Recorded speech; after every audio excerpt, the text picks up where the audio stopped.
हैं। पहलगाम के अंदर जो अटैक हुआ, पहलगाम ना 22 तारीख को शायद के, पहलगाम के अंदर आतंकी हमला हुआ।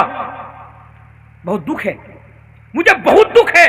और मैं इस देश के प्रधानमंत्री से मैं ये रिक्वेस्ट करता हूं कि उन आतंकवादियों को पकड़ा जाए जिन लोगों ने भी पहलगाम के अंदर उस घटना को अंजाम दिया और उन टूरिस्टों के ऊपर हमला किया, टूरिस्ट के ऊपर हमला किया और उन लोगों को धर्म पूछकर मारा। मेरे भाइयों, मैं मोदी जी से मैं अपील करता हूं कि इन लोगों को पहचाना जाए, इन लोगों को पकड़ा जाए और सरेआम इन लोगों को गोली मारकर ख़त्म कर दिया जाए। मैं मोदी जी से अपील करता हूं। लेकिन पहलगाम के अंदर आतंकी हमला होता है, भारत का नहीं पूरी दुनिया का एक मुसलमान भी इसको समर्थन नहीं कर सकता। सबने इसकी मजम्मत की। मैं भी बारहा कहीं पर भी जलसे में गया तो मैंने इसकी मजम्मत की और मैंने कहा कि अगर ये पाकिस्तान की हरकत है तो मोदी जी पाकिस्तान से बदला लेना होगा। मोदी जी आप उन लोगों पर अटैक कीजिए, पाकिस्तान पर अटैक कीजिए, हम आपके साथ हैं, हम आपके साथ कदम से कदम मिलाकर चलने को इस देश के मुसलमान तैयार हैं। पाकिस्तान से हमारा कोई नाता नहीं, पाकिस्तान से हमारा कोई वास्ता नहीं। और इन लोगों ने, जिन लोगों ने इस काम को, इस घटना को अंजाम दिया, हमारे दीन से, दीन इस्लाम से इन लोगों का कोई वास्ता नहीं, कोई नाता नहीं। अरे किसी गैर को मारना तो बड़ी दूर की बात, इस्लाम तो हमें ये तालीम देता है, कुरान तो हमें ये कहता है कि मन क़तल नफ्सन बिग़ैरि नफ्सिन औ फ़सादिन फ़िल अर्ज़ फ़कअन्नमा क़तल अन्नास जमीआ, कि एक बेगुनाह को कत्ल करना गोया कि पूरी इंसानियत को कत्ल करना, और किसी एक इंसान की जान बचाना गोया कि पूरी इंसानियत को बचाना। मेरे भाइयों, इस्लाम हमें ये तालीम देता है। लेकिन अफसोस, उस हमला के बाद इस देश के तमाम मुसलमानों को टारगेट किया गया। ये नई बात नहीं है, हमेशा हमारे देश के अंदर अगर कुछ होता है मुसलमानों को टारगेट कर लिया जाता है, मुसलमान ये हैं, आतंकवाद हैं। और एक चीज मैं आपके सामने बता दूं, आज ना एक नैरेटिव फैलाया जा रहा है। एक नैरेटिव क्या है? हमारे इस देश के भोले भाले नॉन मुस्लिम भाई, हमारे इस देश के भोले भाले हिंदू भाइयों के जहन के अंदर, दिमाग के अंदर एक नैरेटिव बैठाने की कोशिश की जा रही है। वो नैरेटिव क्या है कि मैं मानता हूं कि आतंकवाद का कोई धर्म नहीं होता। कहते वो लोग, मैं मानता हूं कि आतंकवाद का कोई धर्म नहीं होता, लेकिन हर मुसलमान आतंकवाद क्यों होता है? आपको मालूम है? यह बहुत पहले से इन लोगों की कोशिश रही है। आपको मालूम है? हमारे इंडिया की मैं बात कर रहा हूं, दूसरे मुल्क की बात नहीं कर रहा हूं। बस 1-2 मिनट में, हमारे पहले आप देखेंगे आज भी कोई सी भी मूवी बनती है, फिल्म आप लोग तो देखे होंगे फिल्म, उसमें आतंकवाद किसे बनाया जाता है? दाढ़ी वाले, टोपी वाले को, ताकि लोगों के जहन में आतंकवाद की तस्वीर बैठ जाए।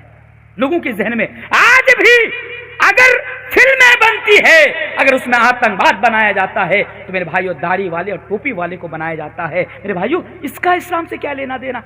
अरे आओ इस्लाम को पढ़ो, हमारा कुरान को पढ़ो, तब तुम्हें समझ में आएगा कि इस्लाम क्या है और ये मुसलमान किसे कहते हैं। मेरे भाइयों, हालांकि हम इसको समर्थन नहीं करते, इन लोगों को आज इन लोगों को समर्थन नहीं करते।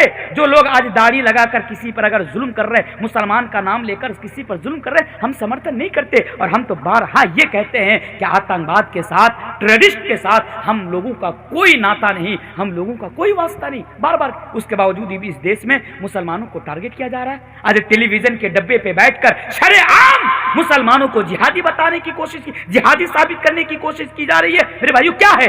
पाकिस्तान के अंदर कश्मीर के अंदर आतंकी हमला हुआ, उस हमला के बाद इस देश के अंदर कितने मुसलमानों के ऊपर आज जुल्म ढाया जा रहा है। आज मुसलमानों पर जुल्म किया जा रहा है। क्यों? क्योंकि ये मुसलमान है। भाई हमारा उससे क्या लेना देना? हम इस देश के नागरिक हैं। इस देश के आजाद कराने में हमारे बाप दादा ने खून बहाया है। इस देश को आजाद कराने के लिए सैकड़ों मुसलमानों ने अपने जान की कुर्बानी दी है। इस देश को आजाद कराने के लिए, अंग्रेजों से नजात दिलाने के लिए इस देश के सैकड़ों मुसलमानों ने तन मन धन सब कुछ कुर्बान कर दिया है। और आज भी इस देश का मुसलमान इस देश के लिए मरने मिटने को तैयार है। मोदी जी, आप हमारे दुश्मनों के साथ मुकाबला करो, सबसे पहले हम उसके सामने खड़े रहेंगे। आज इस देश के मुसलमान कहते, उसके बावजूद भी हमारी देशभक्ति के ऊपर मेरे भाइयों शक किया जा रहा है। इतनी बातें कहने के पीछे वजह यह है मेरे भाइयों कि उस हमला के बाद जब मुसलमानों को इसमें शामिल किया गया और बदनाम करने की कोशिश की गई और ये नैरेटिव फैलाया गया कि हर आतंकवाद का कोई धर्म नहीं होता, लेकिन हर आतंकवाद मुसलमान क्यों होता है? मैंने कई मर्तबा इसका जवाब दे चुका हूं, आज भी मैं जवाब देता हूं। ठीक है, अगर आप ये कहते हैं कि आतंकवाद का कोई धर्म नहीं होता, लेकिन हर आतंकवाद मुसलमान क्यों होता है, तो आपसे मेरा सवाल है कि इस आजाद भारत का सबसे पहला गोडसे जिसने महात्मा गांधी जी को कत्ल किया था, क्या वो मुसलमान था? क्या मुसलमान था?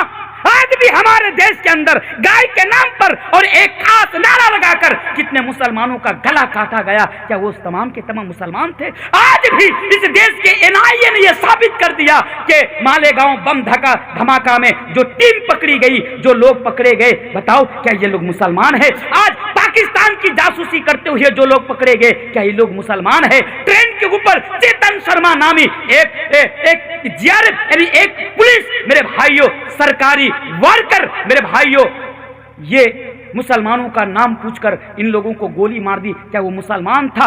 हजारों ऐसे वाकयात हमारे सामने हुए हैं मेरे भाइयों, फिर भी हम किसी धर्म को टारगेट नहीं करते। हम आज भी कहते हैं कि आतंकवाद का कोई धर्म नहीं होता, चाहे वो हिंदू में से हो, चाहे वो मुसलमान में से हो, चाहे वो सिखों में से हो, क्योंकि दुनिया के अंदर कोई भी धर्म आतंक फैलाने की इजाजत नहीं देता, चाहे वो इस्लाम हो, चाहे वो हिंदू हो, चाहे वो बुद्धिस्ट हो, चाहे वो ईसाई हो। मेरे भाइयों, हर मजहब ने, हर धर्म ने आतंकवाद और इन तमाम घटनाओं की मजम्मत करता है। मेरे भाइयों, बहरे कैफ जो मैं बताना चाह रहा था कि उस हमला के बाद बहुत सारे मुसलमानों ने इस्लाम को छोड़ दी। बहुत सारे मुसलमानों ने क्यों छोड़ा? कहता कि हम इस्लाम के मानने, हम इस्लाम को छोड़ रहे हैं। क्यों?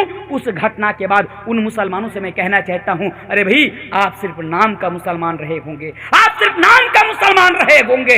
आज हमारे समाज में कितने ऐसे मुसलमान हैं जो सिर्फ नाम का मुसलमान है, दीन से उसका कोई वास्ता नहीं, इस्लाम से उसका कोई वास्ता नहीं, नमाज से उसका कोई वास्ता नहीं। मेरे भाइयों, सिर्फ वो नाम का है और बस जरा सी बात उनके ऊपर आ पड़ती है, इस्लाम को छोड़कर किसी और धर्म के अंदर चले जाते हैं। ये फितना है, इर्तिदाद। आज ये जो फितना है, आज हमारे समाज के अंदर, मुआशरे के अंदर आज कितने मुसलमान उस रास्ता को अपना रहे, यानी एक ही बात, इस्लाम को छोड़कर दूसरे धर्म के अंदर जा रहे हैं। मेरे भाइयों, पहले इस्लाम को समझो कि इस्लाम क्या है। पहले इस्लाम को समझो।